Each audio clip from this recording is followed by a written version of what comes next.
couple of days ago, we looked at the changes, the improvements, or perhaps the worsening of certain specs based on the further set of tuning after 11.0.5, because of course the balance tuning of 11.0.5 wasn't enough. Blizzard had to land another round of changes this reset. We've already looked at the initial impact in Mythic Plus. We even had a specific video about the couple of specs that were benefiting the most from these changes, being Protection, Paladin and Discipline Priest. So what is happening instead in the raid so far? Because the raid, even more than previous seasons, it's still quite relevant today. You know, we would be close to a couple of months into the season, so at this point you would be like, well, but you know, most of the very good guilds are already done with progression, with the tough bosses, and maybe by now bosses have been nerfed by a lot, so it's not that changes in the meta, changes in which specs are powerful is going to change much. But you know,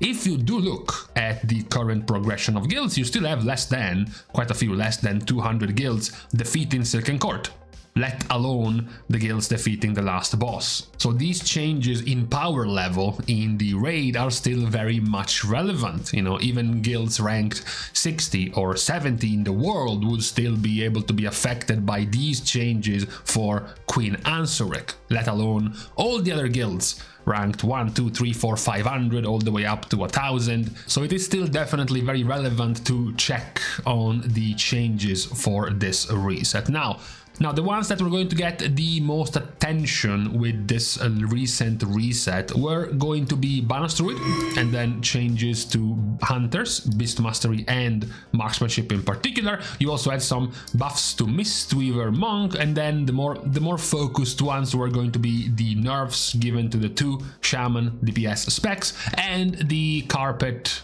buffs given to Warlock specs and the 2 Warrior specs. So let's just go and look at the results, because this was 11.0. This was the actual release of the season, the release of the raid, a few weeks into the raid, and you know, of the specs we just mentioned, it would make sense as to why we would want to see them buffed, right? We mentioned the Warlock specs, we mentioned the Warrior specs, we mentioned Balanced Druid, so there would definitely be a case for seeing these specs buffed. Even if we move over from damage to healing, the only healer we mentioned is Mistweaver. So up to 11.0, the logic behind these changes made sense. Then we had the 1 week, the first week of 11.0.5, where we had all of the changes of 11.0.5 minus this most recent week.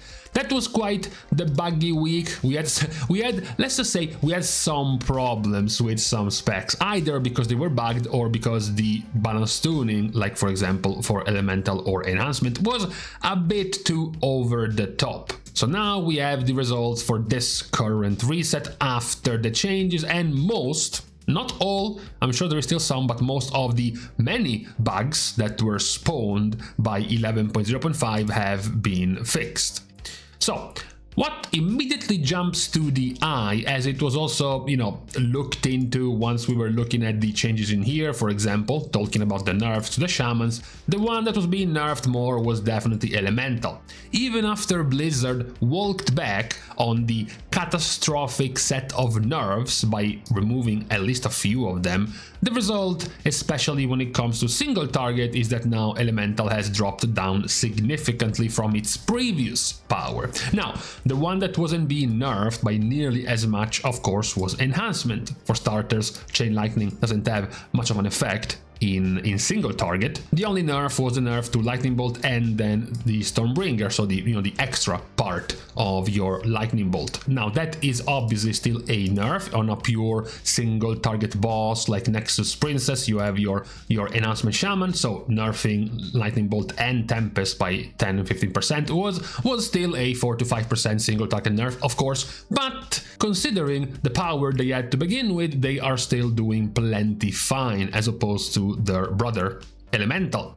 Now, the other obvious set of visible changes in here are the improvements given to the brown and the purple, right? Because now you have arms, and then Fury, and then you also have Demo and Destro. These were the first specs that were buffed the most by this set of tuning. The smallest set of buffs was given to Affliction, number 1 because they don't play with Hellcaller, and number 2 because most of these dots combined were not even 4% of your damage, so the result wasn't going to be a massive boost in your overall damage. So that has been the improvement in the performance of these specs, which is starting to be visible here as well, especially with Fury and Arms and Destro as well. So definite effect, immediate, very quick and visible effect on the buffs given to Warriors and to the Warlock specs. Now, what is much less visible on these set of changes are the buffs also given to Balance Druid. So the buffs to Balance Druid here still do not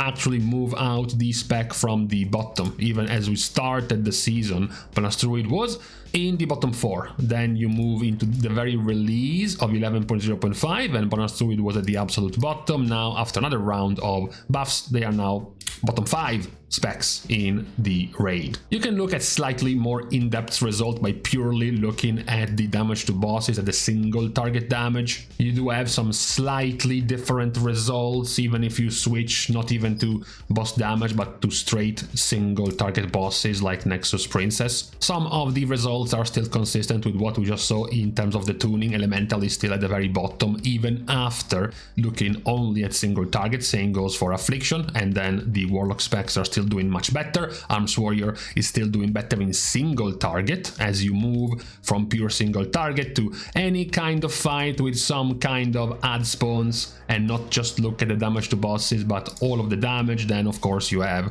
specs like Fury Warrior doing significantly better, which is why the overall Fury is still slightly ahead than Arms Warrior. But if you're talking about purely single target damage, then that's why you go with Arms over Fury. Now, these are pretty interesting and important changes because back to the talk, back to the question about the progression of the guilds, of the many guilds still, not even being on Ansarek. You still have, only 60 something guilds defeating Ansarek. So you're gonna have dozens of guilds progressing on the boss itself, as well as more hundreds of guilds going for Silken Court as well as Nexus Princess. One of the things that was happening is that up to this point, you practically only run with one Warlock and one Warrior, for example, because their damage wasn't really warranting running multiples of them. If you were thinking about running doubles, running copies of ranged specs, you would have gone with multiple hunters, maybe you would have gone with multiple mages, perhaps you could have even gone with multiple elemental shamans, certainly not double warlock. And same goes for warrior. If you wanted to double up on something, you would have doubled up on enhancement, you would have doubled up on assassination, you would have doubled up on perhaps, of course, Frost Death Knight, definitely not doubled up on warrior. Now though, after these changes, there might be a shift, there might be a significant change in how willing you are to bring multiples, to bring more of these classes. Of course, they were pretty comfortably taking their spot in the raid, the warrior because of Battle Shout, the warlock because of the gateway and because of Hellstones. So it's not that they didn't have a spot in the raid to begin with, they still had one quite comfortable. Now the question is whether or not you might start seeing even more than just one, because now it's also about their performance being significantly improved compared to before. Nothing about the actual specs is changing in terms of what they were playing with. Fury is still playing Slayer, just like Arms is also still playing Slayer, just like you still have Destruction Warlock ignoring Hellcaller to play with Diabolist, and then same goes for Demo,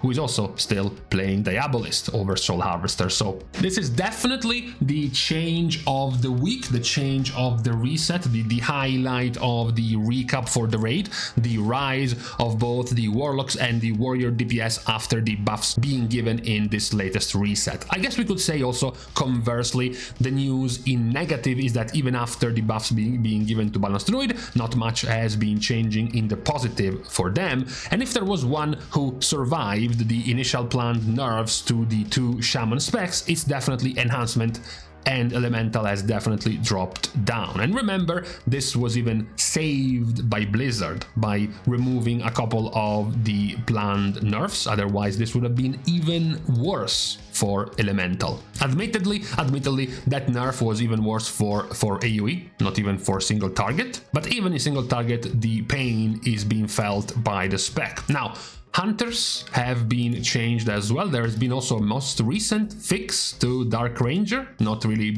having an effect right here. What is interesting is that Survival now, despite the fact that, for example, Survival wasn't even touched in this latest reset, however, it was touched, and not even inappropriately, not even in a creepy way, it was touched nicely by Blizzard in the actual patch in 11.0.5. So you can see that at the release of the season, throughout the early part of the season, Survival was still doing very well. And then you had the initial first week of the patch, Survival was still doing very well, and now you have the second week of the patch and Survival is still doing very well. So why is nobody talking? Why does nobody care about Survival? Well, because it's still a pretty niche as usual. The usual point with Survival is not being played a lot, doesn't see a lot of play in your groups. They don't have a very loud voice constantly complaining to Blizzard whenever there is something going wrong with them, like certain other classes that we will not be naming, like mages, for example. So they kind of do run under the radar. It's also unique to them because Survival wasn't even traditionally known for having top-tier single target damage, for example. But if we go to our de facto benchmark for good single target, which is Nexus Princess Kaivesa, you do see that you do have, of course, the enhancement and the BM Hunters, but also you do start seeing quite a few of the Survival Hunters here and there, right? And also, as mentioned, it's not that usually whenever you heard of Survival you associated it with single target. Most of it was from the old days of Shadowlands Season 3 and 4, their Wildfire Bomb, their AoE damage, not really a lot about their single target, which is something that they have right now in spades in this I guess what, third part of the season in terms of balancing. So they are also continuing to do very well, not as much because of the changes of this last week, because they got none, but rather the initial changes of 11.0.5. Now, the last of the changes from 11.0 back then, when, you know, we had up to here, the biggest change was the nerf given to Preservation Evoker, right? Then we had the first week of 11.0.5. It was a bit weird, there were a bunch of bugs, some things were not working, and now we got the next round of changes. Most of the changes in here were really, as mentioned, that the most noticeable one was the healing buff given to Mistweaver. So up to this almost completed week, now you have, almost by magic, you do now have Mistweaver being at the second best of all of the healers. It is still worth pointing out, of course, that first of all, Mistweaver is still very, very underplayed. It's only beaten by Discipline, but that's because most of the Discipline priests are simply playing Holy. The moment Discipline is, you know, vastly better, you will see them popping up. So in terms of just different classes being played, Mistweaver is still very underplayed, and also this is still quite close to each other. You know, these numbers are still very close. There isn't nearly as much of a gulf compared to, for example, the gulf you see in the DPS numbers, which can vary, you know, from the very top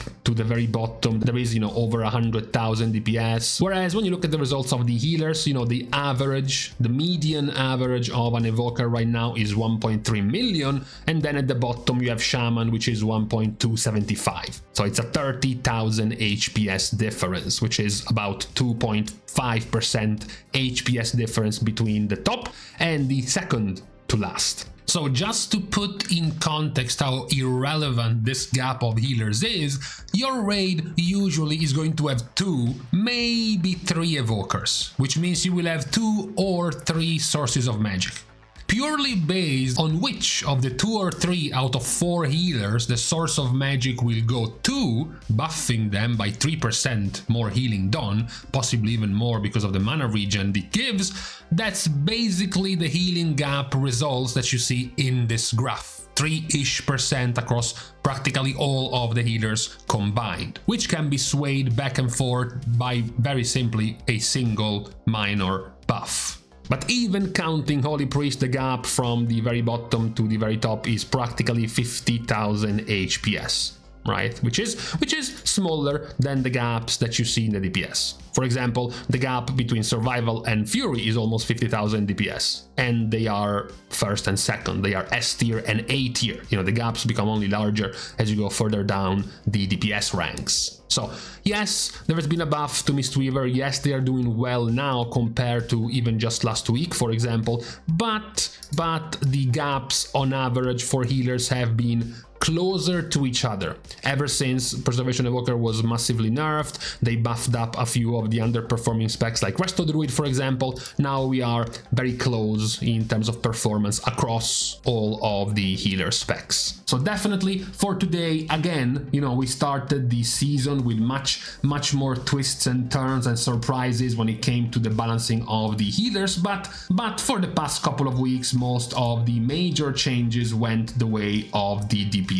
And for today, the highlight have been the improvements of both the Warlock specs as well as the Warrior specs in terms of damage increases, as well as the fall of Elemental Shaman and the lack of growth of Balanced Druid, despite yet another round of changes going their way, not really managing to improve yet.